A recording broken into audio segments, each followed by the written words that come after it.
आज बुद्ध पूर्णिमा है। महात्मा बुद्ध का इसी बुद्ध पूर्णिमा को ही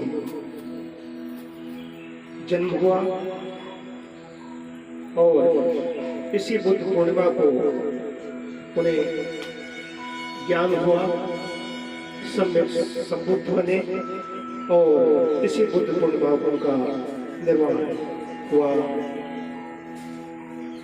तीन चीजें, तीन बातें उनके जीवन में, चौथी बात भी कही जाती है कि उनका विवाह भी बुद्ध पूर्णिमा को ही हुआ था। तो प्रमाणित बात नहीं है, सुनी सुनाई बात है, लेकिन तीन बातें उन्हें बताई। महात्मा बुद्ध ये सिद्धार्थ गौतम के रूप में जन्मे, उनका सिद्धार्थ गौतम नाम रखा गया और बाद में बुद्धत्व प्राप्त किया। बुद्ध कोई भी बन सकता है, दूसरों में उत्सुकता छोड़ो, अंदर उनका अपदीपो हो, अपने दीप स्वयं बनो, अंदर झांक लो, बाहर छोड़ दो। कौन क्या कह रहा है, अच्छा कहे तो उसके प्रति राग नहीं, बुरा कहे तो उसके प्रति द्वेष नहीं, समत्व की बात कही, समत्व योग की बात कही।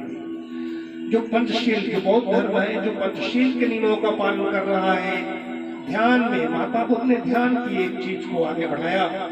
जो महर्षि पतंजल की योग साधना है उसमें यम नियम है, वही वहां पर पंचशील है। इसी चीज को उन्होंने आगे बढ़ाया, ध्यान की ऊंचाइयों तक ले जाकर के मोक्ष की बात कही, निर्वाण की बात कही। जो इसी में लगे हुए हैं, इसके अलावा जो और व्यवस्था में लगे हुए हैं वो नहीं, वो उसके बौद्ध के अनुयायी नहीं, महात्मा बुद्ध के अनुयायी नहीं, वो उसके बताए हुए रास्ते पर नहीं चल रहे। वो तो पाली भाषा का शब्द है, मुक्त हो गया। जो मुक्त हो गया वो बौद्ध है। पाली भाषा की बात उस समय थी। धर्म, धम्मं शरणं गच्छामि कहा, तो धर्म क्या है? संस्कृत का जो धर्म है वही पाली भाषा में धम्म है। तो धर्म की शरण में जाने की बात उन्होंने कही, धर्म के शरण में जाना चाहिए। वर्तमान में प्रदूषण बढ़ता जा रहा है, अतः यजन आवश्यक है। वायुमंडल में जो प्रदूषण है उसको सही करने के लिए यजन करें, हवन करें, यज्ञ करें, तत्पश्चात ध्यान करें। ये ध्यान के बाद में ही शील यम नियम का पालन करना, जिसे पंचशील कहा, यम नियम का पालन करके धारणा ध्यान समाधि में जाकर के उसी चीज को प्राप्त कर लेगा और इसी ध्यान से ही मुक्ति है, अन्यथा कहीं कोई चारा नहीं है, कहीं कोई नहीं। तो दूसरों में उत्सुकता छोड़ो। किसी भी व्यक्ति को देखोगे तो जिस किसी की क्रिया करते हो बैठा, वो ऐसे हाथ पकड़े बैठा, वो हाथ धोने बैठा, वो क्रिया देखोगे तो अंदर उसका प्रभाव पड़ेगा, उसकी प्रक्रिया होगी, तो उसको छोड़िए, अंतर्मुखी बन जाइए। संस्कारों को अंदर मत जाने दीजिए, नहीं जन्म जन्मांतरों तक चीजें चलती रहती हैं। ये विशेष बात है। जो ठहर गया, एकांत में हो गया, एकांत से भी हो गया, समझ लीजिए उसके अंदर ठहराव आ गया, वो अंतर्मुखी हो गया। जो इधर भटक रहा है, यहाँ गया वहाँ गया, कहीं भी गया, एक जगह बैठा नहीं, वहाँ उसके अंदर फूल खिले नहीं। अगर यहाँ पर हवन कर रहे हैं, ध्यान कर रहे हैं, मौन रख रहे हैं, तो इसमें अगर फूल नहीं खिले, इसमें आनंद नहीं मिला, इसमें प्रसन्नता नहीं मिली, तो इसका मतलब कहीं कहीं कुछ गड़बड़ है। तो जो हम कर रहे हैं उसमें फूल खिल रहे हैं, नहीं खिल रहे हैं, आनंद मिल रहा है, नहीं मिल रहा है, ये विशेष बात है। कहीं किसी प्रक्रिया नहीं करनी है।